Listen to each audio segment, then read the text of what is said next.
Hello everyone, got a new lighter, new Zippo lighter, and I'm gonna show you how you prepare it for optimum performance.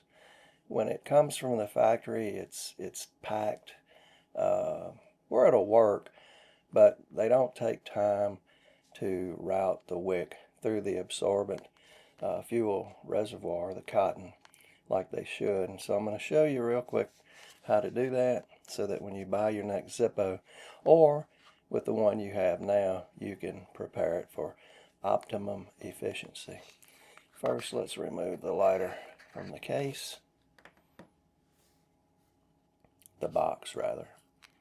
I'm going to remove the warning label telling you important information, like you shouldn't let your child play with the lighter. Like we don't already know that, but I understand they have to put a sticker on there. We're going to remove the insert. I'm not going to spend a whole lot of time gabbing about it. We're going to do it. And you have to remove the flint spring. It's usually in there a little tight. I've got this tool to help me loosen it. Be careful, it can shoot out. Set that there. I'm going to save the flint for later. Alright, now you have to remove all the absorbent material. There's the felt pad here, and then there's also some rayon balls that have to be taken out. Get the felt pad first.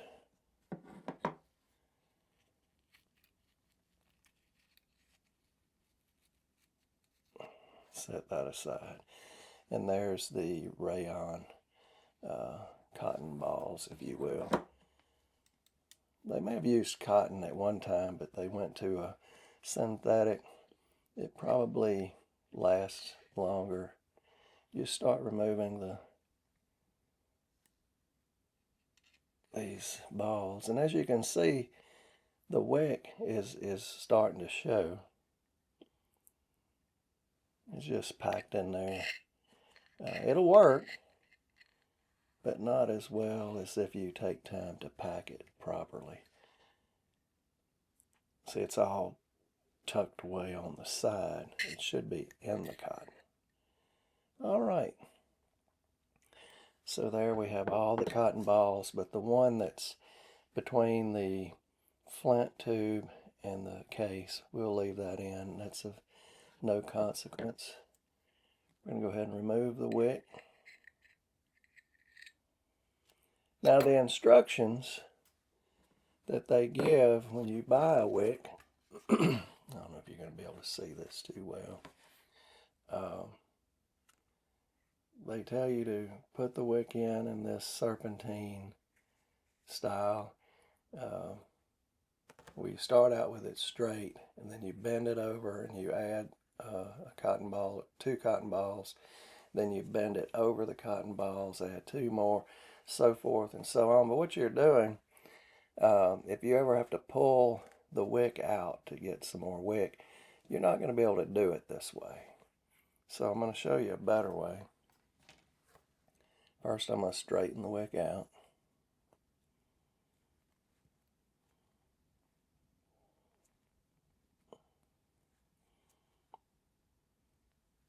Now, one problem you have when you're trying to put this wick through the hole into the chimney, it wants to fray, and it won't go through the hole. So I've got a little trick I've come up with. I make a little wax, melted wax, with this candle.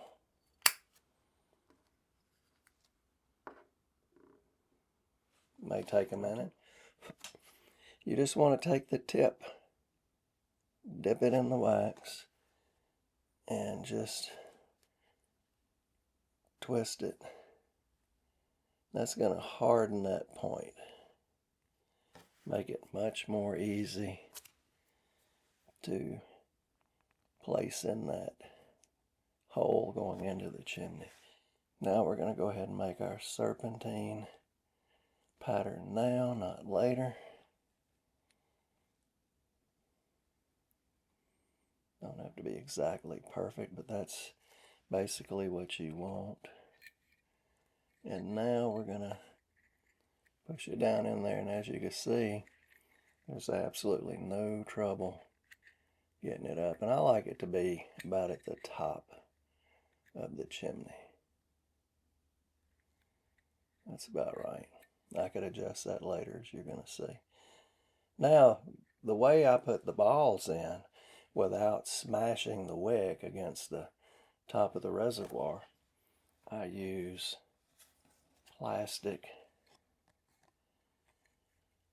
pieces of plastic. This was just off a food container. I forget which brand, but it's a little bit stiffer than most plastics, but you don't want it too thick or too stiff. And what you do, you sandwich the wick in between this plastic. There we go. As you can see, the wick is in between the plastic. Now, you could take a cotton ball and work it in one side.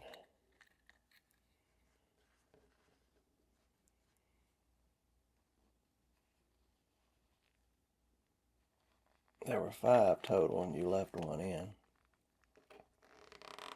And it could be a little difficult to get them back in, so you can use your multi-tool to help you get it back in there. It is packed pretty tight.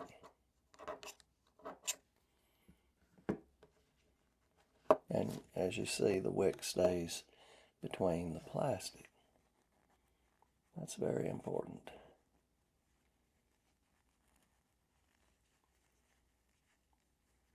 You might have to reform these balls to get them to fit in this configuration.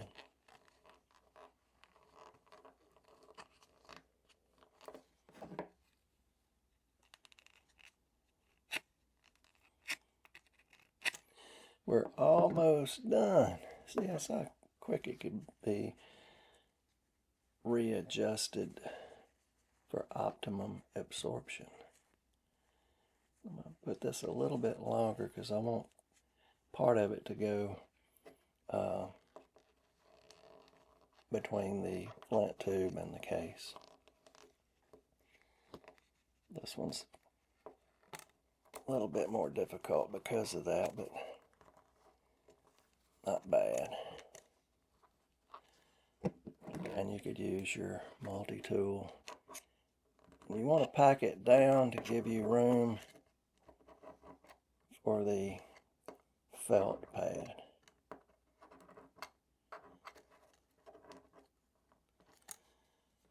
Okay, now once you have this done,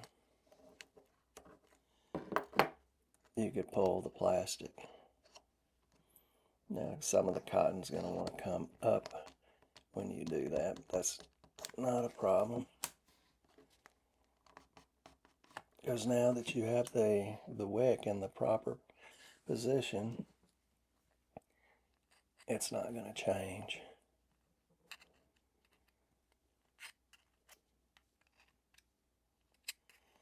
Make room for the felt pad.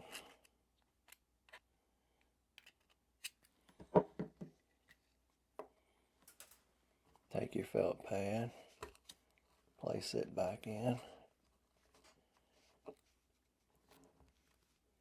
Put the flint back in. Put the flint spring. Be careful not to cross thread. This don't have to be as tight the next time, so you could use a coin, a dime would work. I don't know, a penny might be a little too thick, but just use your fingernail and get it so tight, and next time it won't be so difficult. All right, the next thing we're going to want to do is fill our lighter.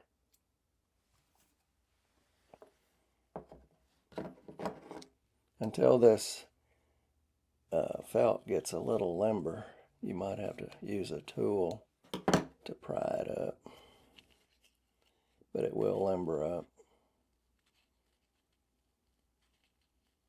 All right. And just start putting in some fuel and let it go slowly, because this is the first filling. It's going to take a while to get down to the bottom of the I'm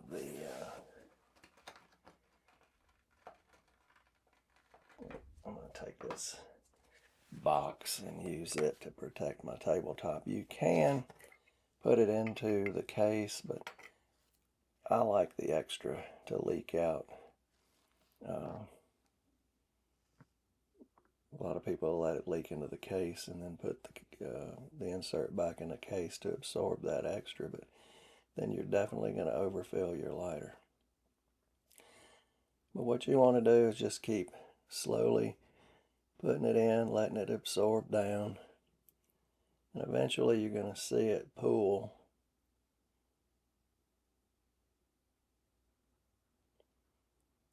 And once it gets to where it's pooling,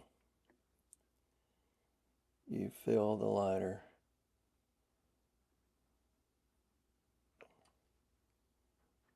correctly. Okay, I don't know if you saw that, but it pooled up. It's leaking from the wick hole.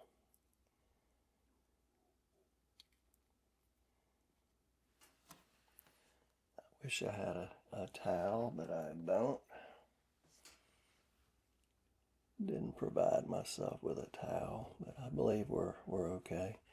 Gonna set that down for a minute. Just rub my hands together to facilitate the evaporation of the fuel, because I don't want my hands to ignite. Had that happen. It's not an emergency,